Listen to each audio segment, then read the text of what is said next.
3% da capacidade de energia eólica e 20% da capacidade de energia solar instalada no Brasil, o Nordeste brasileiro é uma das regiões mais promissoras em relação a projetos voltados à transições ecológica e digital. O potencial eólico offshore da região é estimado em 700 gigawatts, ou seja, mais de 3 vezes a capacidade total de geração já instalada no país. Os dados foram apresentados pelo Superintendente de Projetos de Inovação da Confederação Nacional da Indústria, Carlos Bohr, durante o Encontro Regional Nordeste da Jornada Nacional de Inovação da Indústria, em Salvador, na Bahia. Para Bohr, a participação das empresas é vista como uma oportunidade de exporem os principais desafios e alinharem estratégias para que as dificuldades sejam superadas futuramente. E essa é a grande parte inteligente desse evento. A gente identificar e fortalecer o desafio conforme os interesses da indústria para o crescimento, para o desenvolvimento, para o aumento da competitividade dessa indústria. Tá? O empresário que está participando, ele tem voz ativa para dizer quais são os seus problemas, quais as suas oportunidades e, muito além disso, poder dizer, olha,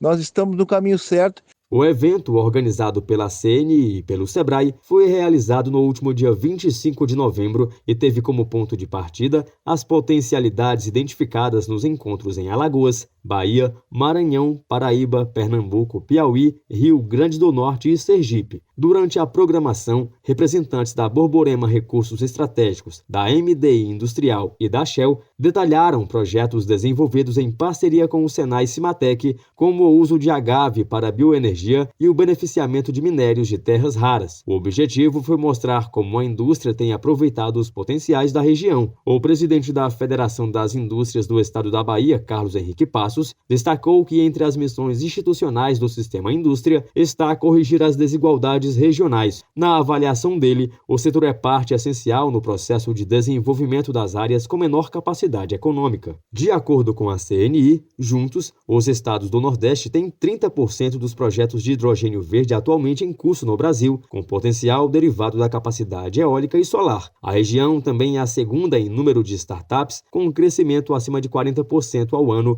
entre 2015 e 2025. A jornada já percorreu as regiões Sul e Centro-Oeste e segue agora para as regiões Sudeste e Norte. O objetivo é mapear as demandas e tecnologias que as indústrias e deep techs utilizam para inovar. Reportagem Marquesan Araújo. A resolução que moderniza o processo de obtenção da Carteira Nacional de Habilitação foi aprovada por unanimidade nesta segunda-feira pelo Conselho Nacional de Trânsito. A medida simplifica etapas, retira a obrigatoriedade de passar por uma autoescola para fazer a prova de direção, amplia as formas de preparação do candidato e pode reduzir em até 80% o custo total da CNH, a Carteira Nacional de Habilitação. Segundo dados da Secretaria Nacional de Trânsito, 20 milhões de pessoas dirigem sem habilitação e mais 30 milhões têm idade para ter a CNH, mas não possuem o documento, principalmente por não conseguirem arcar com os custos que podem chegar a R$ 5.000. A resolução prevê curso técnico gratuito e digital, flexibilização das aulas práticas e abertura para instrutores credenciados pelos DETRANS. A ideia é reduzir a dependência de modelos únicos e aumentar as opções para o cidadão. A abertura do processo poderá ser feita pelo site do Ministério dos Transportes ou pela Carteira Digital de Trânsito. Para o Ministério dos Transportes, a proposta quer reduzir desigualdades históricas e promover inclusão, e que a obtenção da CNH continuará condicionada à aprovação nas provas teórica e prática. Ainda segundo o Ministério, o novo modelo segue padrões internacionais adotados por países como Estados Unidos, Reino Unido e Canadá. Da agência Rádio Gov, em Brasília, Márcia Dias. Mais de 350 mil moradores da Mata Sul pernambucana passarão a contar com reforço na proteção contra enchentes. Em coletiva de imprensa realizada no Recife nesta segunda-feira, o Ministério da Integração e do Desenvolvimento Regional detalhou a agenda do presidente Luiz Inácio Lula da Silva no estado, que inclui a inauguração da barragem Panelas 2, no município de Cupira, e a assinatura da ordem de serviço para a retomada das obras da barragem de Igarapeba, em São Benedito do Sul. As duas estruturas integram o sistema de controle de cheias dos rios Una e Sirinhaém. De acordo com o diretor do Departamento de Projetos Estratégicos do MIDR, Bruno Cravo, a agenda reflete o compromisso do governo federal com a retomada de obras paradas e com a segurança hídrica. Então, nós temos aí já parte desse sistema implantado com a barragem de Cerro Azul. A barragem de Panelas nós vamos inaugurar amanhã. Estamos em obras com a barragem de Gatos e vamos anunciar amanhã a retomada das obras de Carapeba.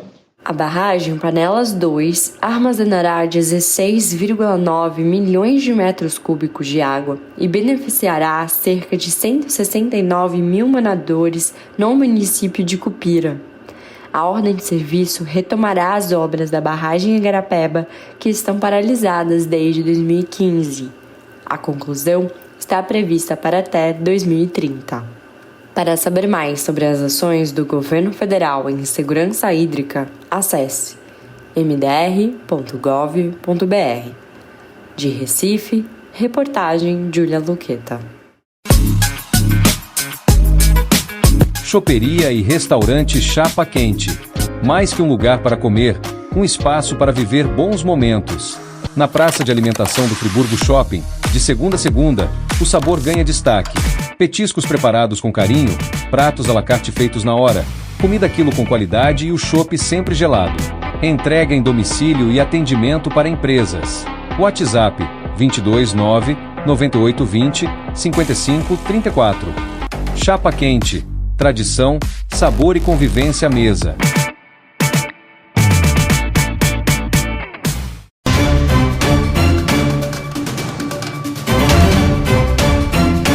O VSR, vírus sincicial respiratório, é uma das principais causas de complicações respiratórias graves em idosos.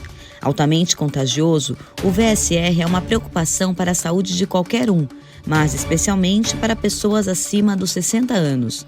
A infectologista Jéssica Ramos, do Hospital Sírio-Libanês, em São Paulo, conta que esse vírus é responsável por grande parte dos casos de pneumonia em idosos. O vírus sincicial respiratório, que é conhecido pela sigla dele, VSR, ele é um vírus que foi descrito já na década de 50, principalmente relacionado naquele momento com internações de crianças pequenas.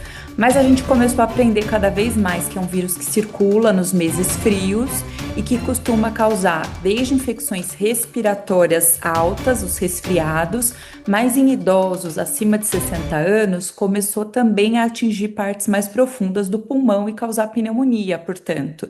Então, o grande problema agora é que o VSR ele não é apenas causa de um resfriadinho, ele pode causar, sim, falta de ar, queda na oxigenação e até mesmo necessidade de internação hospitalar. A médica diz que idosos que já têm alguma doença pré-existente, como problemas cardiovasculares, por exemplo, correm um risco ainda maior de desenvolver uma infecção grave pelo vírus sincicial respiratório. Jéssica Ramos explica. Porque essas doenças, elas deixam, problemas cardíacos como pressão alta, insuficiência cardíaca, infartos prévios, ela deixa o organismo do idoso ainda mais vulnerável. Então, a gente tem que lembrar que a pessoa idosa, tudo nela envelheceu um pouquinho, inclusive o sistema imune. Então, isso já torna mais disposta, mais suscetível a que uma infecção que o corpo ali na década dos 20, 30 anos combatia de forma mais vigorosa, que os glóbulos brancos estão em menor quantidade, estão menos potentes. A infectologista explica como o vírus é transmitido e aponta que a vacinação é uma importante forma de prevenção. É um vírus que é transmitido por gotícula de saliva ao falar, ao tossir, ao espirrar. Então, sempre que se tem contato próximo com pessoa infectada ou quando a gente contamina a nossa mão nessas superfícies infectadas. A vacinação hoje ela é uma das ferramentas mais importantes para prevenir hospitalização, internação e óbito, morte por infecção respiratória, por doença respiratória. Geralmente, o VSR é mais comum nos meses mais frios do ano, como outono e inverno, embora possa ocorrer durante o ano inteiro. A infecção pode começar com sintomas leves, que se assemelham a um resfriado comum, como congestão, coriza, irritação na garganta ou febre. Mas os sintomas podem se agravar e levar a tosse produtiva, chiado no peito, ofegância e pneumonia. Para prevenir esses quadros, além da carteira de vacinação atualizada, mantenha hábitos de higiene como a lavagem frequente das mãos e cobrir a boca e nariz ao tossir e espirrar. Procure seu médico para se informar a respeito de formas de proteção contra infecções respiratórias. Da Rádio 2, Fabiana Altran. A produção industrial brasileira cresceu 0,1% em outubro, na comparação com o mês anterior. No acumulado do ano, o setor avançou 0,8%. Nos últimos 12 meses, alta de 0,9%. Os dados são da pesquisa industrial mensal, divulgada nesta terça-feira pelo IBGE. A principal influência positiva em outubro foi assinalada pela indústria extrativa. Observa o gerente da pesquisa, André Macedo. A produção industrial se encontra 2,4% acima do patamar pré-pandemia, mas ainda está 14,8% abaixo do nível recorde alcançado em maio de 2011. Entre as atividades, a principal influência positiva foi assinalada por indústrias extrativas, que avançou 3,6% nesse mês e foi influenciada pela maior extração de petróleo, minérios de ferro e gás natural. Por outro lado, 13 das 25 atividades pesquisadas mostraram recuo na produção, entre elas produtos derivados do petróleo e biocombustíveis, explica André Macedo. O setor de derivados do petróleo e biocombustíveis, que intensifica a perda de 0,5% registrada no mês anterior, foi pressionado por paralisações de unidades produtivas do setor e que impactaram na produção dos derivados do petróleo. Na indústria farmacêutica, que acumula perda de 19,8% em 2 meses consecutivos de queda na produção, observa-se a menor fabricação de medicamentos. A pesquisa industrial mensal produz, desde a década de 1970, indicadores de curto prazo relativos ao comportamento do produto real das indústrias extrativa e de transformação. Com reportagem de Solimar Luiz, da Rádio Nacional no Rio de Janeiro, Carolina Pessoa. A CGU demitiu o ex-chefe da Receita Federal, que teria atuado para liberar as joias sauditas recebidas pelo então presidente da República, Jair Bolsonaro. A decisão veio após processo administrativo disciplinar e foi publicada no Diário Oficial da União desta segunda-feira. Júlio César Vieira Gomes foi demitido do serviço público por usar o cargo para tirar proveito pessoal ou de outra pessoa. Júlio César comandou a Receita Federal entre 2021 e 2022. Ele foi acusado de pressionar servidores da instituição para liberar joias que ficaram retidas no controle do aeroporto de Guarulhos. O caso foi investigado pela Polícia Federal, que apontou a possibilidade de desvios de quase 7 milhões de reais. Nesse inquérito, o ex-chefe da Receita e o ex-presidente estavam entre os indiciados. Com a demissão, Júlio César está impedido de ser nomeado para cargo público pelo período de 5 anos. Com informações da Agência Brasil, da Rádio Nacional em Brasília, Gabriel Brum. Reúna os amigos e a família e vá ao Bona Pizza. O funcionamento é de segunda a segunda até às 10 da noite. Localizado na praça de alimentação do Friburgo Shopping, o Bona Pizza oferece pizzas doces e salgadas, lanches rápidos, sucos e refrigerantes. Bona Pizza do Shopping da Praça. Telefone com WhatsApp 2523 3025. 2523 3025.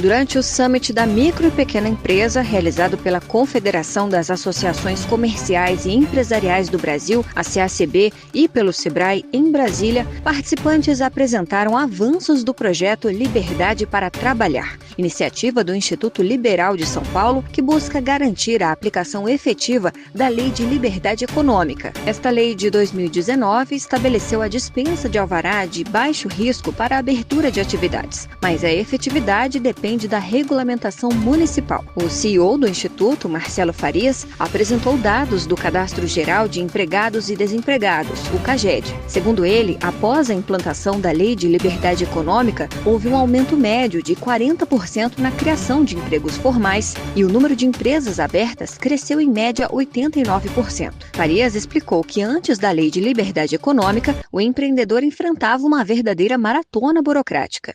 E antes dela, você tinha que passar por todo um trâmite de diversos órgãos, tanto estaduais quanto municipais, para abrir uma empresa ou até para continuar uma empresa. Então, questão de emissão de alvará de vigilância sanitária, meio ambiente, bombeiros, defesa agropecuária. Aí veio a Lei de Liberdade Econômica Federal dizendo, olha, para atividades de baixo risco, não será mais exigido esse alvará justamente para reduzir esse processo burocrático. Marcelo destacou, no entanto, que a lei só se torna realidade quando estados e municípios também a regulamentam. Foi para evitar que se tornasse uma lei que não pega que o ELISP criou em 2021 o projeto Liberdade para Trabalhar. A iniciativa já ajudou 9 estados a avançar na adoção da dispensa de alvará para atividades de baixo risco. Então nós criamos esse projeto em 2021, chamado Liberdade para Trabalhar, para de fato avançar a lei nos estados e municípios para que eles adotassem essa dispensa de alvará para atividades de baixo risco. E aí, quando isso acontece, então, direto no sistema da junta comercial, isso já é implantado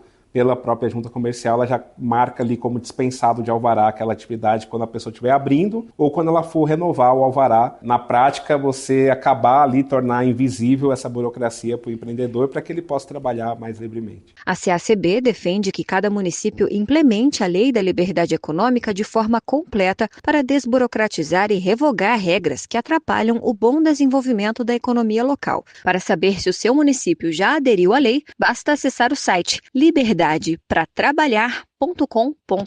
Repetindo, liberdadepratrabalhar.com.br. Em novembro, os repasses da compensação financeira pela exploração de recursos minerais da CEFEM ficaram acima de R$1 bilhão. Esse foi o maior valor atingido em um mês desde outubro de 2023. O montante corresponde a transferências para 3 grupos de municípios: os produtores minerários, os afetados pelas atividades de mineração e os chamados limítrofes, que também convivem com os efeitos dessa prática. Na avaliação do especialista em orçamento público, César Lima, o resultado do mês analisado pode ser atribuído a um processo de modernização dos procedimentos da Agência Nacional de Mineração, a ANM, em relação às empresas contribuintes. Houve aí uma melhora no trâmite, na fiscalização, nos procedimentos arrecadatórios, e isso tudo teve aí como fruto, esse ótimo resultado do mês de novembro. Para esses municípios que estão recebendo, é um reforço muito importante nos caixas, principalmente nessa época de final de ano, que temos aí 13º de servidores a serem pagos, É um reforço bem importante, uma vez que esses recursos não têm vinculação e entram como recursos ordinários nos caixas das prefeituras. De acordo com a ANM, do valor total repassado em novembro, mais de 547 milhões foram para estados e municípios produtores. Já cerca de 282 milhões foram para cidades afetadas. Outros 272 milhões de reais foram para municípios limítrofes. Entre outros pontos, a ANM também considera como fator essencial para esse desempenho o lançamento da consulta pública número 3 de 2025, acerca da regulamentação da Lei número 13.540 de 2017, além da tomada de subsídios ANM número 1 de 2025, aberta no dia 6 de novembro, para discutir com a sociedade os critérios de repartição da CEFEM. A compensação financeira pela exploração mineral foi estabelecida pela Constituição de 1988 como uma contrapartida financeira realizada pelas empresas mineradoras aos estados, Distrito Federal e municípios pela exploração econômica dos recursos minerais em seus territórios. Reportagem Marquesan Araújo. A partir de 1º de janeiro de 2026, todas as empresas serão obrigadas a usar o Domicílio Tributário Eletrônico, o DTE, como canal oficial de comunicação com a Receita Federal. Mensagens via DTE, como notificações ou intimações fiscais, valerão como ciência oficial. Mesmo que a empresa não abra a caixa postal, os prazos legais contarão normalmente e a desatenção pode gerar penalidades. Fique atento, valide e atualize seus dados, acesse sua caixa no portal ECAC com regularidade e crie uma rotina de verificação. A mudança foi instituída pela Lei Complementar 214 de 2025 e entra em rigor em 2026. As informações são da Receita Federal. Reportagem Júlia Borges. Você sabia que a internet aumentou o alcance das emissoras de rádio? Além de poder ouvir nossa rádio em sua casa, trabalho e no carro, através de seu smartphone, você pode nos ouvir também em qualquer cidade, estado ou país. Basta baixar e instalar o aplicativo Radiosnet em seu celular ou tablet. É de graça. O Radiosnet está disponível para Android e iOS no site radiosnet.com.